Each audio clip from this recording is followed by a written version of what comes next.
Alloh taolo aytadiki, "Vala taqrabu malal yatim." Yetimning moliga hech qachon yaqinlashmang deb aytadi. Qur'onda aytayapti. Yetimning moliga hech qachon yaqin kelmang deb aytadi. Bu qana bo'ladi? Bugungi kunda shuni suratini chizamiz endi birgalikda. Buni suratini chizishlik boyaga aytgan gapimiz. Bir kishining akasi, ukasi, opasini eri, xullas qarindosh urug'larining ichida otalari vafot qilib qoldi-yu, yetimga aylandi. Endi o'sha vafot qilgan odamdan yaxshigina meros qoldi. Ana xotini bilan 3 ta qolgan yosh go'dak bolasini o'sha eridan qolgan uyi bor, mashinasi bordir, boshqasi bordir. Mana shu yetimlarga tegishli bo'lgan narsani biror bir zinhor yaqiniga yaqinlashmang deb turib Alloh taolo Qur'onda aytayapti. Qur'onda aytayapti. Bugun akamidi, ukamidi, pochchamidi, singlimidi deb turib ko'p narsalarni qilyapti. Uni hukmi bor, uni ham hukmini aytamiz. Lekin birinchi hukm nima qilish kerak? Uni moliga ko'z olaytirmaslik kerak. Endi akam vafot qilib qoldi, buni men minut tursam bo'laveradi, boshqa qilib tursam bo'laveradi deyish mumkin emas. U yetimlarning haqqiga o'tdi. Yetimlarning haqqiga o'tgandan keyin ehtiyot bo'lish kerak. Alloh taolo Qur'oni Karimda aytadi: "Innallazina ya'kuluna amwalal yatama zulman innama ya'kuluna fi butunihim nara va sayaslawna sa'ira." Yetimlarning mollarini zulm bilan yeydiganlar go'yoki ular o'zlarining qonlariga otashin do'zaxni cho'g'ini yebdilar deb turib Alloh taolo aytadi. Yetimning molidan tanovul qilgan odam o'zini qorniga otashin do'zaxni tanovul qilgan bilan barobar deydi. Va sayaslawna sa'ira va tez orada biz ularni do'zaxga kirgizamiz deb turib Alloh taolo Qur'onda aytayapti. Bugun eshitsak ho deyapmiz. Lekin juda ko'pchiligimiz shuni qilib qo'yganmiz. Bilasizlarmi shuni? O'sha yetim bor xonadon otasi o'lgandan keyin o'sha xonadon ahllari ehson qilgan. O'sha ehsonni borib yeganmiz, yetimning haqqiga qo'shilib yeganmiz biz ham. Bugun mahalla raislarga biz iltimos qilamiz. Mahalla raislari shuni bilsinlar. Yetim bor xonadonda ehson qildirmanglar. Yetim bo'lib qolgan xonadonni birorta bir marosim qildirishga ruxsat bermanglar. Agar qarindoshlari, atrofidagi yori do'st, birodarlar qiladigan bo'lsa, o'zini uyda qilib bersin. Yetimni uyda qilmasin. Hatto ulamolarimiz shu darajada taqvo qilgan ekanki, yetimni borib to'shagida o'tirishga hazar qilgan ekanlar. Yo'q, qo'yinglar degan ekanlar. Yetimni borib to'shagida o'tirishlikda ben do'zaxda olovda o'tirganim afzalroq deb taqvo qilgan ulamolarimiz bor. Bugun o'sha yetimi bor xonadonda ehson qilishga ruxsat yo'q, bormanglar. O'sha yetimni xonadonida borib qayerdan bilasiz biror narsaga aziyat berish mumkin. Balki o'sha xonadon ahllari uyalganidan o'zini haqqidan, o'sha yetimning haqqidan qo'shib yuborgandir o'sha ziyofatga. Qayerdan bilamiz? Yetimni bor xonadonda marosimni qildirmanglar va yetimi bor xonadon, yetimga bo'lgan xonadon ham uyalmanglar. Odamlar nima der ekan desan degan narsadan chiqinglar. Alloh nima der ekan degan savolni qo'yinglar o'rtaga.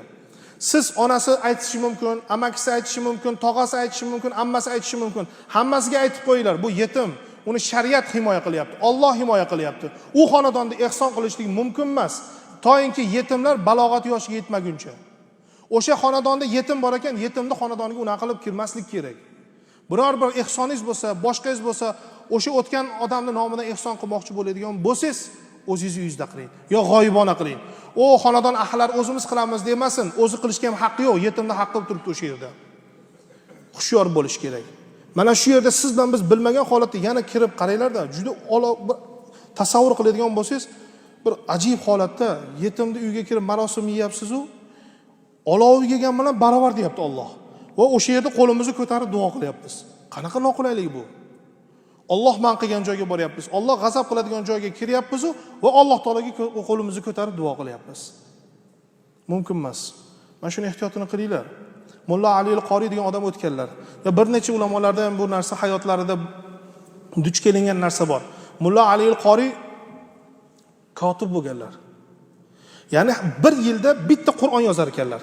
Shu qo'llari bilan Qur'on mushafini bittasini ko'chirar ekanlarda, o'sha Qur'onni sotib, bir yillik ta'minotlarini o'sha Qur'onning puliga tiklagan ekanlar.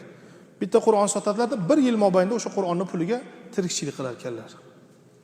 Mulla Ali al-Qoriyni mana shu innallazina yakununa amwalal yatama degan oyatiga kelgan vaqtda Qur'onda yozuvda o'zgarish bo'lib qolar ekan doim. Hamma oyatlar kelganda chiroyli tarqamasdan, siyohi o'zgarmasdan turar ekan u, mana shu oyatga kelganda siyosi tarqalib ketib qolar ekanda. Ya'ni ozgina chetlarga chiqib ketar ekan. Hamma Qur'onda bir xil ekan shu narsa. Shunda o'quvchilardan so'rashgan ekanki, Mulla Ali al-Qoriydan, siz mana shu oyatga kelganda ataylar bir ishora qilasizmi? shuni ishora qilganingiz uchun aytasizmi bu oyatda desa, yo'qdir ekanlar. Imomul Aliyul Qori. Nimaga bo'lmasa har bir Qur'oningizda mana shu innalladina oyat kelganda, yetimning haqqi borasidagi kelgan oyatga kelganda yozuvlaringiz tarqalib ketadi desa, men odatda siyohga ozgina shakar solib keyin yozaman.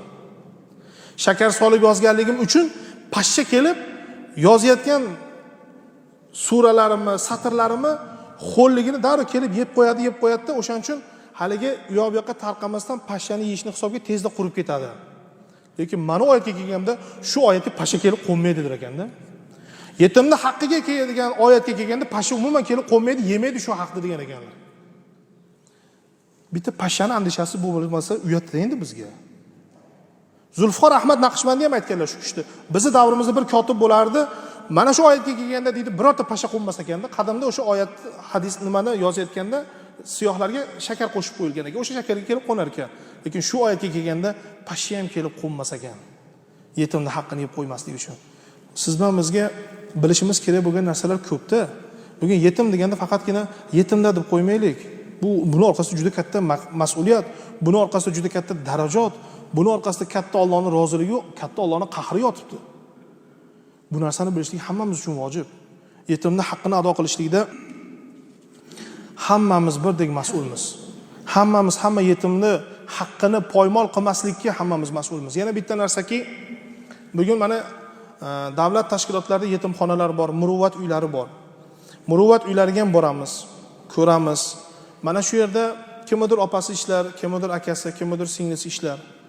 Yaxshi joy. Faxrlanarli joy. Yetimxonada, muruvvatxonada ishlashlik faxrli va juda mas'uliyatli joy. O'sha opalarga, akalarga aytish kerakki, juda ehtiyot bo'ling. Yetimning haqqidan hazar qilib qo'yish kerak. Arzimagan luqma kirib ketib qolsa, oxirat kuyib ketib qoladi. Arzimagan luqmasi yetimning haqqi o'tib ketib qoladigan bo'lsa, juda og'ir vaziyatga tushib qoladi. Savob ishlayman, yaxshilik qilaman deb turib Alloh taoloni g'azabiga duchor bo'lib qolish hech gap emas. O'shaning uchun ham siz bilan bizga nima qilish kerak? Ehtiyot bo'lish kerak.